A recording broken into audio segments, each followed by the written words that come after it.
Coming to ஜோஜோ ஜாட் sir. Sir உங்களுடைய டெய்லி ஷூட்டிங் ஐ லவ் யூவோட தான் ஆரம்பிக்கும் அப்படின்னு நீங்கள் சொல்லியிருந்தீங்க, கமல் சார் சொல்லியிருந்தாரு. எப்படி இருந்தது சார் நீங்கள் ஆன் போர்ட் வரீங்க தக் லைஃப்பில் அப்படின்னும் போது எப்படி இருந்தது? இது கேரளா ப்ரெஸ்லேருந்து கேட்டிருக்காங்க இந்த கேள்வியை. அவரை பார்த்து எப்படி ஐ லவ் யூ சொல்லாமல் போக முடியும்? நான் சின்ன ரோல் பண்ணி தான் வந்தேன். அப்போ அந்தையிலிருந்து ஒரு as a film student Mani sir and Kamal sir வந்து என்ன அவர் பார்க்க முடியறதே ஒரு ஆசைன்னு சொன்னால் அந்த ஆசைனால சொல்கிறது ஐ லவ் யூ. அப்புறம் இந்த மணி சார் கூட ஒர்க் பண்ணும்போது சார் மாதிரி ஒரு லெஜெண்டை சாட்டிஸ்ஃபை பண்ணுறது, சாரோட ஃபிலிம் திங்கிங் வந்து வேறு லெவலு. ஒரு சீன் பண்ணும்போது நம்ம நம்பி கூப்பிட்டு இருக்குது. அந்த சீன் நல்லா பண்ணோம், அதை எப்படி எல்லாம் பண்ணோம் பயம் இருக்குது. ஏன்னா கமல் சார் இவர் எல்லாருமே இருக்கும்போது பயம்தான் இருக்குது. கம்ஃபர்டபுளாக நடித்த சீன் வந்து சிம்பு சார் கூட. நாங்கள் அப்படின்னு ஜாலியாக கம்ஃபர்டபுள் ஆக்கி விட்டார் அவங்கள. இல்லை சாரும் டென்ஷனில் இருக்கிறார்ல, டென்ஷனாக இருக்கும். எல்லாருமே டென்ஷனில் இருக்குது. அப்புறம் வந்து சேம் பார்ட்டிஸ், அப்போ அது கம்ஃபர்டபுளாக இருந்துச்சு. ஆனால் கமல் சார் கூட வரும்போது இப்போ நான் வந்து நான் நல்லா நடிப்பான்னு நினச்சி தான் என்ன இங்கே கூப்பிட்டு. அப்போ ஃபர்ஸ்ட் டே ஷூட்டிங் வரும்போது நான் நடிக்கணும்னு காமிக்கணும்ல.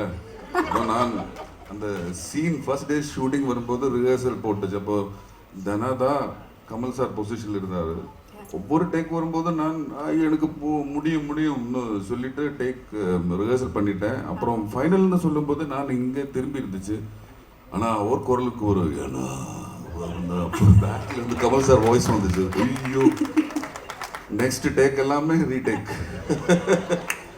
அது என்ன சொல்கிறது, அது ஒரு நான் ஒரு ஸ்டூடெண்ட், எனக்கு வந்து என்ன கற்றுக்கிட்டு இருக்குது கமல் சார் சொன்ன மாதிரி. என்னோட லைஃப்பில் வந்து அவர் வந்து ஒரு பண்ணுற விஷயங்கள் எல்லாமே வந்து வாட்ச் பண்ணி அது கற்றுக்கணும். இல்லைன்னா நான் வந்து சின்ன ரோல் பண்ணிட்டு இருக்கும்போது நிறைய ரிஜெக்ஷன் கிடச்சிருக்கு எனக்கு.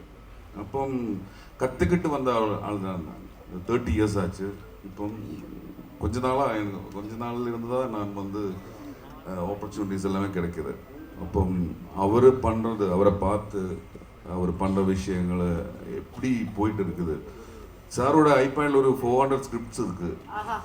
ஒவ்வொரு டேவில் ஒவ்வொரு ஸ்கிரிப்ட்ஸ் பண்ணிட்டு இருக்குது கமல் சார். அப்புறம் நான் சின்ன கேப் கிடைக்கும் போது மணி சார்கிட்ட எனக்கு தெரிய வேண்டிய விஷயங்கள் எல்லாமே கேட்டுருப்பான்.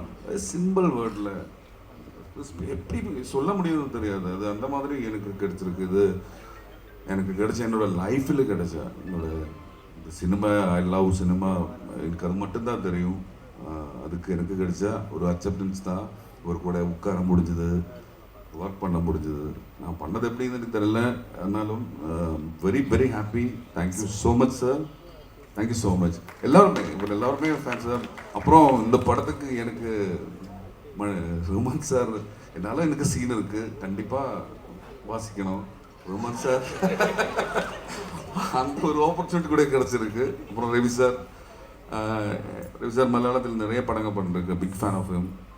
அது இந்த ஒர்க் வந்து பெரிய ஒர்க் ஆகிடும். நான் வந்து ஒவ்வொரு வீக்லுமே எனக்கு கான்டாக்ட்ஸ் அசிஸ்டன்ட் டைரக்டர்ஸ் அவரை கூப்பிட்டு நான் கேட்பேன், எப்படி இருக்குது, என் கேரக்டர் எப்படி இருக்குது, படம் எப்படி வந்திருக்கு. இப்போ அந்த assistant directors and old crew எல்லாருமே சொல்கிறாரு வேறு லெவல், அந்த மாதிரி சொல்லிட்டு இருக்குது. இப்போது அவ்வளோ excitement and big thanks to this opportunity. Thank you.